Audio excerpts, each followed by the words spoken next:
Монголын үйлдвэрчний хэвлэлийн ерөнхийлөгч Тамир болон бусад үйлдвэрчний хэвлэлийн төлөөлөлөд Архуул аймагт ажиллалаа. Багш эмчнэрийн цалин хөлсийг нэмэгдүүлэх шаардлагын хүрээнд ажил хаялт зарласан, улсын хэмжээнд 4 дахь өдрөөр үргэлжилж байгаа багш нарын ажил хаялтын эрх зүйн орчин, тэмцэл хэдийн хугацаанд үргэлжлэх, цаашид анхаарах асуултын талаар багш нарын төлөөлөлтөд уулзаж саналыг сонссон юм а. Ажлын үнэлэмж цалин хөлсийг нэмэгдүүлэх зорилгоор ажил хийж байгаа хэдий ч маш олон эрсдэл хүлээж ийм шийдвэрт хүрсэн гэдгийг багш нар онцолж байна. Мөн улс орон даяар өрнөж байгаа ажил хаялтын мэдээлэл үйлдвэрчний төв байгууллагын үйл ажиллагааг багш нарт илүү хүртээмжтэй байдлаар хүргэж ажиллахыг хүссэн юм а. Бидний тэмцлийг өдөртөн чиглүүлж байгаа дарга нартаа баярлалаа. За тэгээд бид нэр засгийн газартай ямар нэгэн хэлэлцээр тул суух бах, сухын тодорхой. За тэгээд бидний цалин ерөнхийдөө 3,500 хүргэнэ гэж тэмцэж байгаа бид бүхэн тийм. За тэгээд хэлэлцээр суухдаа яг хэдийн хугацаанд ямар шат дараалалтаа 3 сая болох вэ? За жишээлбэл хэлэлцээр суугаад ямар хэдэн төгрөгийн цалин дээр одоо эдэн сарын эднээс ийм цалин болгоно. Цаашлаад ийм үе шатууд нь яг ямар байвал бид нар төгсөлцөн гэж үзээд тэмцлээ зогсоох вэ? Энийг нэг тодорхой болгож өгөөч. Өнөөдрөөс ингээд ажил хийх нь бидартын 7 хоног эхэлж байгаа учраас ерөнхийдөө юм 50 байдал шилжчихлээ. Тэгэхээр хүүхэд багчуудаа цуглуулах байгаа юм чинь гэдэг үүднээс тэгээд дээр нь засгийн газар огцорсон ерөнхийдөө хориг тавьсан гэдэг шалтгаануудын улмаас биднийг ерөнхийдөө нэг жоохон анхаарах байх шиг байна. Тийм учраас одоо энэ 50 байгаа үед яг одоо боловсролын яам засгийн газарт хэдэн удаагийн хэлцээр сурах хүсэл шаардлагуудыг илэрхийлсэн бэ. Энийг эрчимжүүлэхийн тулд Монголын үйлдвэрчний холбооны дөрвөлдөх хэвлэл мэдээллийн халбар хэрхэн ажиллаж байгаа вэ? За миний хамгийн хүсэж байгаа юм болохоор одоо энэ сошиал ертөнц хөгжсөн байна тий. Монгол улсынхаа газрын зургийг тавьж агаад шинээр нэгдэж орж байгаа аймагуд орж байгаа багш нараа ингээд тасруулуулаад нэг мэдээллийг юм дөрвөлтойгон шиг яг тэдэн аймгийн төчнэн багш төчнэн ажилтан ингэж нэгдлээ гэсэн тийм нүсэл том гой мэдээллүүдийг ингээд тавих юм бол бид нар ингээд шеэрлээд энэ одоо орон даяар хурж байгаа юм байна. Энэ эрчимтэй явагдаж байгаа юм байдаг гэх тийм балансыг харуулмаар байна. 180 хүүхдээ 6 бүлтэй цэцэл байдаг. За өөний эцэг их хүүхдээ бүлээл гэж өгөхөд яг гоо хараа ямтгүй хүүхэд байж жишээний.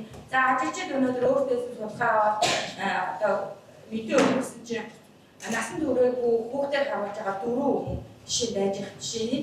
Тэгэхээр энэ өөрөө ингээ удаашрах бол энэ ирч үтсэл байх юм бол бид нар одоо ажил хаялтын үр дүн ямар байх вэ? Энэ дээр одоо хэр хугацаа байх ёстой вэ? Одоо ингээд нөгөө нэг арай эрчимжүүлэлтийн байдал, арай одоо нөгөө ажил хаялтын байдлыг арай илүү байх үүднээс одоо ямар арга хэмжээ авах зүгээр вэ гэдэгтэй бас ярмаар байна. За тэгээ хэлцээд тэрээр суух одоо нөгөө бодлогын банк хугацаа гэж байдгүй.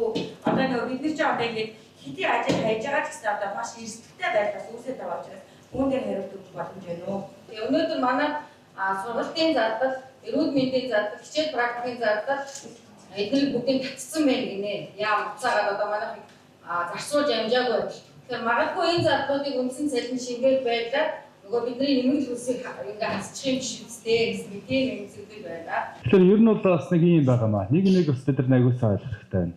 Тэрний үе ихлээр хилцээр хилцээр гэхлээр энэ чинь бас их тийм өрмөц процесс явагддаг. Энэ процессор юу болдгоо гэхлээр одоо хоёр тал одоо хоёулаа бас нэг тодорхой байр суурьудаа гаргаад хоорондоо одоо зөвшөлт өгөх гээд л одоо мэдээж хоёр талын байр суурь зөрүү бол нэлээд өндөр байгаа шүү дээ. Бид нар яарсан те. Одоо яг энэ манай боловсролын шалгааны үйлдвэрчний үедээ холбооноос тавьж байгаа дэвшүүлэн тавьж байгаа зорилтууд үндсэн цалин 3,500. Энэ бол нэлээд бас өсөнгөө том зорилт тавьсан байгаа. Яг одоо засгийн газраас их хурд өргөн барьсан улсын төсвийг бол та бүхэн мэдж байгаа. Нэмэгдлийн хувь хэмжээг тэг хувиар оруулж ирсэн. За энэ хоёрын хоорондын зөрүү бол хэтэрхий өндөр байгааз. Энэ хоёр төвшин хаана ойш тогтолцох вэ гэдгийг бол одоогоор бид нар шууд хэлчихсэн. Ер нь бол одоо бас нэг энэ чинь бас нэг хилцээ гэдэг бол бас энэ чинь бас нэг тактикийн асуудал болно. Яг энэ дээр одоо шууд бид нар одоо яг энэ хилцээрийг хийхдээ магадгүй одоо шууд бид нар одоо энэ чинь за энэ чинь камерын өмнө одоо шууд юу гэдгийг бид нар яг хэдэн дөрөв хөгжих юм бол ерөөхдөө одоо ингээд тэмцлийг ингээд зогсооход бэлэн байна гэж хэлсэн. Бас энэ чинь одоо бас энэ тактикийн асуудал яригдана гэсэн үг шүү дээ. Нэг талаасаа. Нөгөө талаасаа болохоор яг энэ тэмцлийн үйл ажиллагаанд одоо шууд яг мэдээж одоо ингээд хилцээд ороод явахлаа чинь нөгөө талаас тодорхой одоо саналууд тавьж эхлэв шүү дээ. Одоо саналууд нь за таланг нь одоо 1 сарын 1-ээс 6 сарын 1-ээс хэд ч юм уу тий тодорхой хувилбарууд дэвшүүлэн тавьдаг байна. Энэ хувилбарууд нь тодорхой төвшөнд одоо за энэ удаадаа болох юмаа гэдэг нэг тодорхой цэг дээр бид нар зогсох гээд байна шүү дээ. Энэ цэгийг хэн тодорхойлох вэ гэхлээр багш нар өөрөөсөө тодорхойлох хэрэгтэй. Хамтын тэмцлийн үйл ажиллагааг одоо процессын ч гэсэн та бүхэн ойлгож байгаа үстэй тий. Анхан шатан дээр хурлууд хийгдэж байгаа. Анхан шатан дээр хурлууд хийгдээд анхан шатан дээр тэмцлийн үйл ажиллагаанд дотоод нийт ажилтны дийлэнх болгоно оролцоод тэндээс нь болохоор үнэлэхгүй олон тэмцэл нэгдэж байна гэдэг шийдвэр нь анхан шатнаас гарч байгаа байхгүй. Тохиолдолд хүрэх вэ гэдгийг одоогоос ихэд хэцүү байна. Бас арай жоохон эрт байна. Тэгээд уулнууд одоо шүлэг энэ улсын төсөвч одоо 3 дахь хилцүүг одоо явуулчихлаа шүү дээ. Уулнууд одоо энэс нэлийн өмнө одоо шүлэг энэ асуудлууд хоорондоо ярилцаад одоо уулнууд үйлдвэрчний эвлүүдийн байр суурьд бид нар бол ажил хийдэг хүсэхгүй шүү дээ. Энэ бол одоо бас их эрсдэлтэй ажил шүү дээ. Сая бас зөндөө бол ус хэлж чинь дороо иж хүүхдээ авдаг байлаа гэсэн. Үнэхээр энэ бол эрсдэл дааж хүлээж бид нар одоо яг энэ гал руу ингэж орж байгаа үйлдвэрчний эвлүүд гişүүдтэй ганд. Адилхаар бид нар яг энэ тэмцэлд одоо ялалтыг удаан өргөжүүлмээргүй. Маш богино хугацаанд нэгдсэн зохион байгуул маш хүчтэй хийгдээд тэгээд одоо хилцээд ороод дуусгасан. Тэгээд харамсалтай нь яг энэ улс төрийн нөхцөл байдал бол одоо дэндүү ойлгомжтой тодорхой байна. Одоо энэ 5 дахь өдөр ч одоо засгийн газрын огцорчлоо гэсэн өнөөдөр ч одоо үндсэн хуулийн зэцэл өгнө гэж хэлсэн өнөө өглөө ерөнхийлөгчийн бас хатууд гарчиж байгаа шиг байна тийм ээ. Тэгэхээр энэ бол их ойлгомжтой нөхцөл байдал үүсэж байна. Тэгээд нөгөөтэйгээр одоо бас яг энэ бидний тэмцлийг чинь нэг ийм ойлгомжгүй заримдаг байдал оруулах гэсэн оролдлууд бас хийгдэж шүү дээ. Одоо шууд та бүхэн харсан л бахар одоо нэг 494 мянган төгрөг 490 тэрбум төгрөг улсын төсөвд одоо би тулдаа одоо тавьчлаа гэж манай нэг улсын хурлын гишүүн яриад л ороод ирж байгаа шинэ тий. Тэр чинь бол одоо яг үндэ та бүхний цалин нэг 15-20 орчим хувийн нэмэгдлийн хувь хэмжээ шүү дээ. Тий. Одоо яг энэ бол одоо яг үндэ мөнхтэй гишүүн хийсэн нь одоо яг энэ манай болсон шийдвэрийн үйлдвэрчний үйлдвүүд хийсэн үү гэдгийг бол та бүхэн бол 90 сараар ухаанаараа дүгнжил байгаа.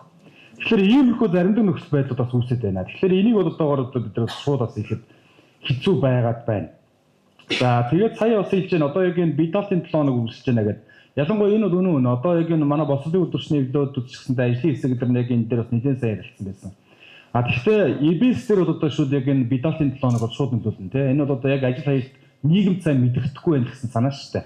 Харин сөөбүүд одоо яг цэцэрлэгүүд одоо яг энэ ажил хаялтан дээр яг энэ үед бол хамгийн голлох одоо нөлөөлдөг үзүүлж байгаа гэсэн. Сөөб маань яг энэ дээр нэлээд хүчтэй орж иж байгаа хэвээр. Цаашлаад одоо яг энэ хамрах үрээ цар үрээ нэмэгдээд л ордог. Гэхдээ ер нь бол бидалтын 7 хоног ч гэсэндээ манай багш нар бол зүгээр суудаг шүү дээ тийм ээ. Энд ч бол ажлууд явагдаж байдаг. Тэрийг бол нийгэмд бол ойлгох хэрэгтэй. Нөгөөтэйгээр болохоор яг энэ бидалтын 7 хоног эхлэхээс өмнө ажил эхэлсэн гэдэг нь бол их давуу тал байна. Хэрвээ бидалтын 7 хоног эхэлсэн байхад ажил эхэлсэн бол яг жинхэнэ утгаараа нийгэмд нэг сайн мэдээлэл нь ойлгомжгүй хүрэхгүй байх тохиолдол бол бий.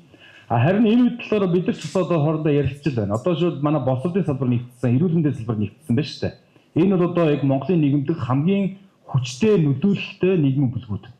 Яг эдрийг нэгтгэсэн байдлаар одоо бид нар одоо яг энэ 7 хоногт багтаагаад ч юм одоо улс орон даяар чагсаалт удаанаа дахиж зохион байгуул.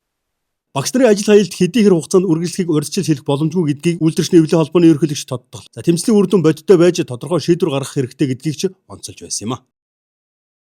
Тэгээ ер нь одоо Монголын үйлдвэрчний эвлэлийн холбоо энэ тэмцлийн үйл ажиллагааг хуулийн хүрээнд яг энэ хуулиар олгогдсон үйлдвэрчний эвлэл одоо ажилтан хүнд олгогдсон яг энэ нэрхийнхээ хүрээнд яг энэ одоо улсын төсөвт яг энэ цалин хөлс нийгэм хамгаалалт одоо бодис зардал суугдан суугдлаа одоо тэмцлийг бол үргэлжлүүлэх гэсэн хэрэгтэй байна. За тэгээд яг энэ тэмцлээс ч гэсэн одоо тодорхой үр дүн гарах ёстой. Яг энэ гарч иж одоо яг энэ тэмцэл бол зогсноо. За тэгээд нөгөөтэйгээр яг энэ ажил хаялт гэдэг зүйлийг бол одоо ер нь бол одоо яг тэмцлийн хамгийн сүүлийн хувилбар шүү дээ. Яг энэ тэмцлийн одоо яг энэ ажил хаялтын хувилбар руу бид нар аль болохоор орохгүйгээр өмнө одоо яг энэ одоо улсын төсвийг улсын хурд өргөн барихаас нь өмнө энэ санал хүслүүд байр суурьуд хэрэгцээ шаардлага дээр одоо хөргүүлсээр ирсэн. Харамсалтай нь одоо энэ улсын хурал дээр одоо энэ тусам маань энэ саналуудыг тусахгүйгээр нэг ч төрөний одоо нэмэгдэлгүйгээр одоо улсын төсвүүд одоо их хурлууд бүрдэн баригдсан. Гэхдээ одоо яг энэ одоо яг энэ улсын төсвийн 3 дахь хилцүүлүүд явагдаж байна. Энэ хилцүүлүүдийн явцад одоо шууд яг энэ төсвүүд дээр нэмэлт өөрчлөлт хийгдэх замаар одоо яг энэ цалин үүсэлт хэмжээнд одоо суудна гэдэг итгэлтэй байна. За тэгээд нөгөөтэйгээр одоо яг нийт одоо ажил олгогч нар аж ахуйн нэгж байгууллагууд эцэг эхчүүдээс уриалж хэлмээр байна. Яг энэ босролын салбарын одоо багш ажилтнуудын одоо энэ тэмцлийн үйл ажиллагаа бол эргээгээд одоо явж Монгол улс орны ирээдүйн доктортой өгч магадгүй эцэгчүүдийн хувьд таны үр хүүхдийн боловсролын чанарыг сайжруулах гэдэг зүйл юм аа. Тэр хүрээнд одоо яг энэ одоо ажил хаялтыг явагдаж явах үед одоо хүүхэд хамгаалах чиглэлээр хүүхдийн аюулгүй байдлыг хангах чиглэлээр онцгойлон анхаарал хандуулж хэсэггүй хугацаанд та бүхэн бас нэг бүсээ чангалаад хичээгээд өгөөсэй гэж хүсэн юм. Аймгийн хэмжээнд үйлдвэрчний эвлэлдээ сургууль цэцэрлэгүүд ажил хаялтад нэгдсэн. Зарим сургууль цэцэрлэгүүд үйлдвэрчний эвлэлээ байгуулж гишүүнчлэлээр элсэж амжаагүй болохоор ажил хаялтанд нэгдээгүй гэдгийг аймгийн үйлдвэрчний хорооны дарга Батчиргал хэлж байна. За одоо бол 70 гаруй агшны байгууллага буюу үйлдвэрчний хороо ажиллаж байна. За одоо бол дархан чинь яг төрийн одоо улсын төсвийн сургууль гэх юм уу те улсын сургууль бол 14 сургуультай юм байлаа. 30 цэцэрлэгтэй. Тэгэхээр одоо бол Дархуул аймагт бол яг 14 сургуулийн 8 нь бол яг албан ёсоор Монголын дархны 9 нь бол Дархуул аймгийн үйлдвэрчний холбооны гишүүн, бусд нь бол гишүүнчлэл нэгдээгүй буюу үйлдвэрчний зохион байгуулагын байдалтай байна. За цэцэрлэгүүдийн хувьд бол дархны одоо 30 цэцэрлэгийн 50% нь бол манай гишүүнчлэлтэй байдаг.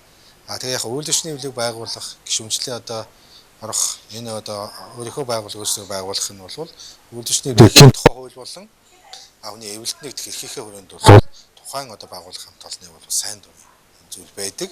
Гэхдээ орон нутгийн үйлдвэрчний хуулийн холбооноос үйлдвэрчний хуулийн байгууллагаас онцлох за үйлдвэрчний хуулийн мэдээлэл хүргэх замаар бол бас энэ одоо зохион байгуулж ажилладаг байна. Боломжтой. Ерөөсөө тухайн одоо байгууллагын гишүүд одоо өөрсдөө хурлаа хийгээд нийт ажилтны буюу гишүүдийн хурлыг хийгээд үйлдвэрчний хуулийн байгууллага за энийг одоо зохион байгуулах нь тэр хүний эрх. Тэгээ олон улсын хөдөлгөөний байгууллагын 87-98 дугаар конвенц буюу одоо Монгол Улсын эвлэлтэд нэгдсэн конвенцийн хүрээнд сайн дураараа одоо хинээс хараат бусаар бол байгууллага байгуулах нь тухайн байгууллага ирэх байгаа.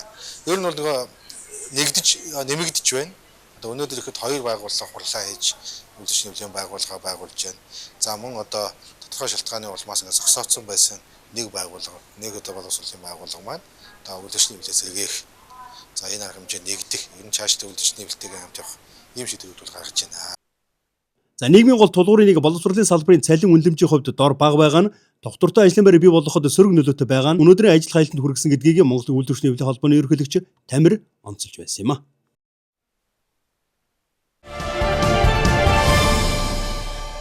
За Монголын хөрөнгөний биржийн санхүүгийн зохицуулахаар үн цасны төвлөрсөн хадгаламжийн төв Дархуул аймагт үйл ажиллагаа явуулж байгаа үн цасны компаниуд буюу брокерууд хамтран хөрөнгөний зах зээл 1072 хувьцааны талаар мэдээлэл өгөх өдрөлгийг зохион байгууллаа. За өдрөлгийн үеэр Монголын хөрөнгөний биржээс хөрөнгөний зах зээлийн үндсэн ойлголт, хөрөнгө оруулалтын төрлүүдийн талаар мэдээлэл өгч ажилласан бол үн цасны компаниуд хэрхэн үн цасны арилжаанд орох, хэрхэн хөрөнгө оруулагч болох талаар сургалт зөвлөгөөг иргэдэд өгч ажилласан юм а.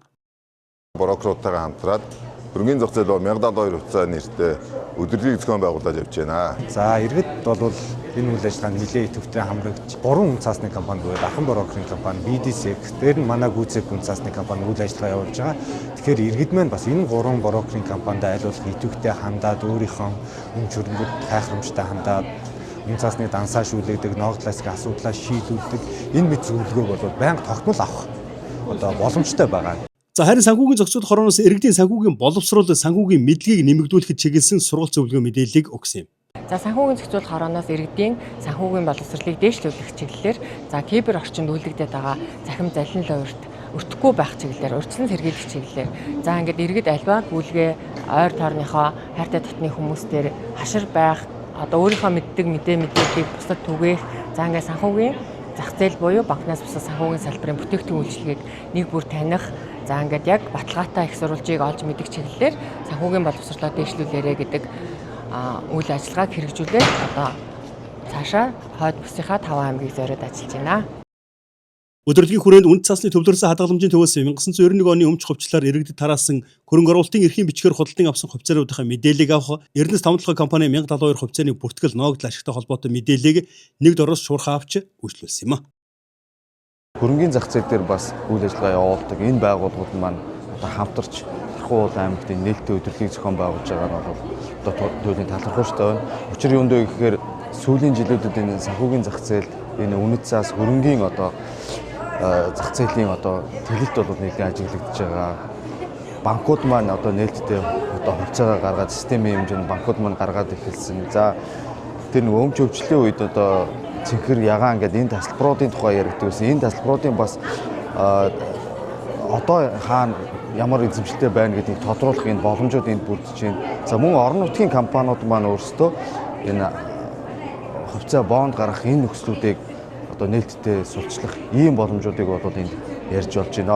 За уг өдрөлгийг Дархан Сэлэнг Эрдэнэт Хөвсгөл Булган аймагт зохион байгуулж иргэдэд мэдээлэл өгч ажиллана гэлээ. Иргэд энэхүү үйл ажиллагаанд оролцсноор хөрөнгө оруулалтын эрхийн бичиг буюу цэнхэр ягаан тасалбараар 30 жилийн өмнөх хөрөнгөө тооцоолох, мэдэж авах, шалгуулах, ноогдол ашигын зөвлөгөөг авах боломжтой гэдгийг зохион байгуулагчид онцолж байсан юм а.